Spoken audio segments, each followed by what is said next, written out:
Means chapati రోటీ కాకుండా సంతృప్తిగా rice కూడా తినవచ్చు. Doctor rice, sugar free rice, doctor rice diabetic rice, sugar pens అని బియ్యం, డాక్టర్ రైస్.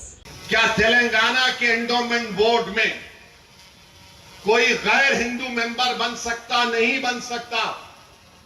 क्या तेलंगाना के हिंदू एंडोमेंट बोर्ड में कोई कमिश्नर गैर हिंदू हो सकता, नहीं हो सकता? जब तेलंगाना के एंडोमेंट बोर्ड में ना मेंबर, ना कमिश्नर, ना असिस्टेंट कमिश्नर गैर हिंदू बन सकता है, तो मैं आपसे कह रहा हूं कि आखिर क्यों मोदी की हुकूमत ने कहा कि तेलंगाना के वक्फ बोर्ड में कम से कम 4 मेंबर, मिनिमम 4 मेंबर गैर मुस्लिम हो सकते हैं? क्या ये राइट टू इक्वालिटी का वायलेशन नहीं है? अगर ये बात है तो फिर हर जगह क्यों नहीं बनाती आप?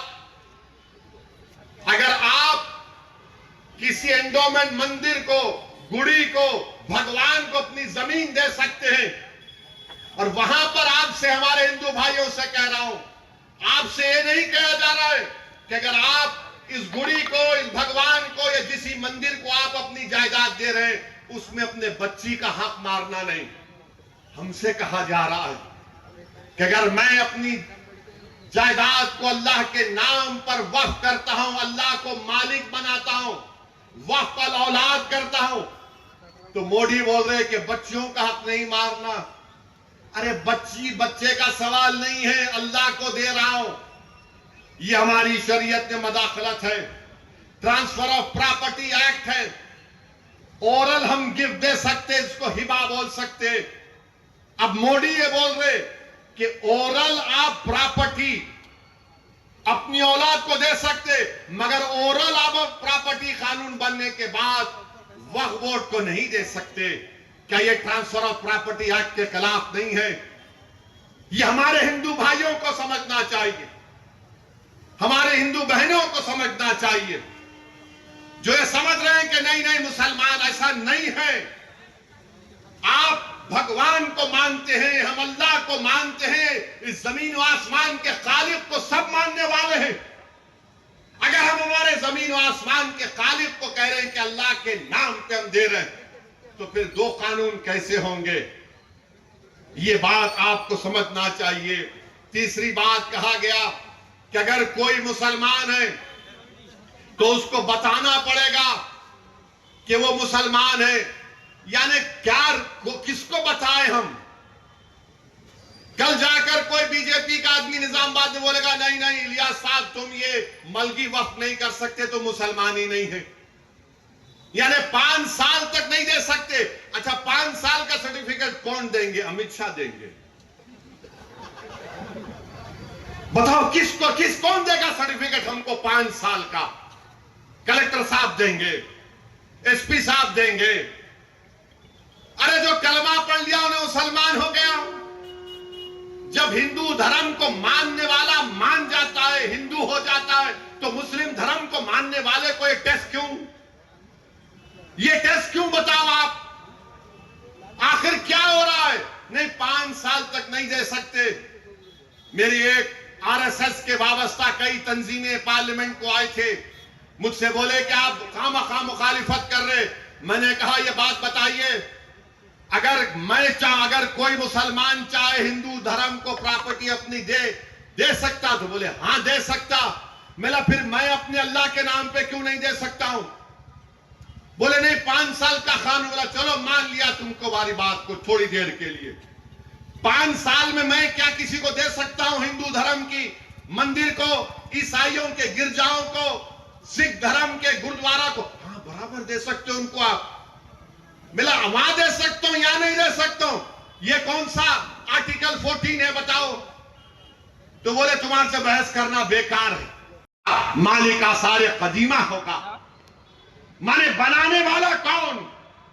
और आसार कदीमा के नाम पर एएसआई उसका मालिक बन जाएगा। तो मेरे अजीज दोस्तों और बुजुर्गों, ये बीजेपी की पॉलिसी है। और हमारे पड़ोसी रियासत महाराष्ट्र में हमारे कुरैश बरादरी के भाई स्ट्राइक पर हैं। वो बेचारे भैंस काट सकते हैं महाराष्ट्र में, गौरक्षक उनको पीटते हैं। अब उन्होंने हड़ताल का ऐलान कर दिया। मैंने आज उनसे मुलाकात की और उनसे कहा कि बहुत अच्छा आपने काम किया। आप उनको जानवर लाने भी नहीं दे रहे, आप उनको लाइसेंस नहीं दे रहे दुकानों को महाराष्ट्र में, और कोई वहां पर अनाप शनाप बयान देता है कि अज़ां को बदल दो, फुला को बदल दो। अरे मोदी जी, भारत को आप क्या करना चाहते बताओ आप। मैं बीजेपी से कहना चाह रहा हूं, अगर आप इस मुल्क से मोहब्बत करते तो बताओ, क्या यह सच नहीं है कि भारत को खतरा पाकिस्तान से है, भारत को खतरा चीन से है। अब तो बांग्लादेश में चीन और पाकिस्तान घुस गए। अरे मुल्क को जिससे खतरा है तुम उसकी तरफ तवज्जो करो ना। तुम मुल्क के अंदर ये क्या कर रहे हो? चीन हर तरफ से भारत को घेर रहा है। बांग्लादेश के बॉर्डर पर चीन वहां पर बांग्लादेश की जनता के लिए, अवाम के लिए एयर स्ट्रिप बना रहा। आप खड़े होकर भारत से देख सकते। अरे दुश्मन भारत का हमारे दरवाजे तक आकर दस्तक दे रहा है, और आप भारत में कोई कह रहा है ये मत करो, वो कर दो, घर तोड़ दो, बुलडोजर तोड़ दो, मस्जिद छीन लो। ये क्या होगा? ये भारत के मफाद में बताओ हमको। पहलगाम में 26 हमारे हिंदू भाइयों को पाकिस्तान के 4 टेररिस्ट ने उनकी जान ले ली, और वहां के गवर्नर साहब अब बोल रहे हैं जुलाई के महीने में मैं जिम्मेदार हूं। हम सुनते थे बासी कड़ी को उबाल नहीं आता, मगर बासी कड़ी को उबाल आ ही गया। अगर तुम जिम्मेदार है तो छोड़ो ना, छोड़ के चले जाओ। आखिर कैसे उस पहलगाम में वहां पर आतंकवादी कैसे पहुंचे बताओ हमको। अगर तुम ये कह रहे हो कि बिहार में बांग्लादेशी रोहिंग्या है, तुमको उसकी खबर है, तो पहलगाम में वो 4 टेररिस्ट कैसे पहुंचे मेरे को बताओ।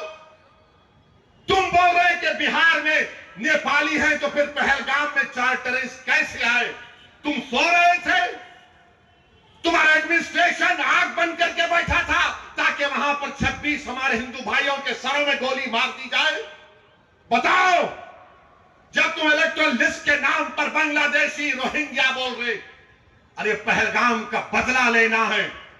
ऑपरेशन सिंदूर को जारी रखो जब तक कि वो 4 टेररिस्ट जो भारत के 26 लोगों को उनका मजहब पूछकर गोली मारे, जब तक वो पकड़े नहीं जाते, जब तक वो मारे नहीं जाते, हम तुमसे सवाल करते रहेंगे।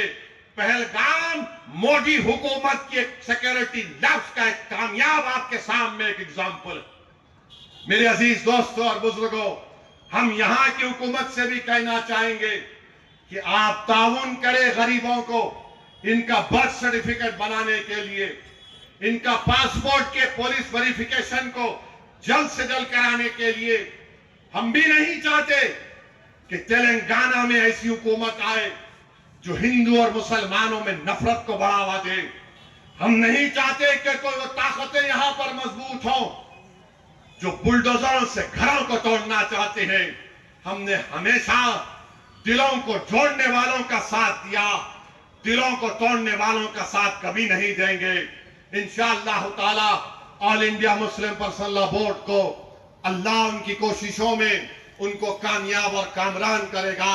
తెలుగులో ఫాస్టెస్ట్ న్యూస్ యాప్ ఇప్పుడు కొత్త అవతారంలో 5 సెకండ్లోనే పూర్తి వార్తా సమాచారం మీ చేతిలో.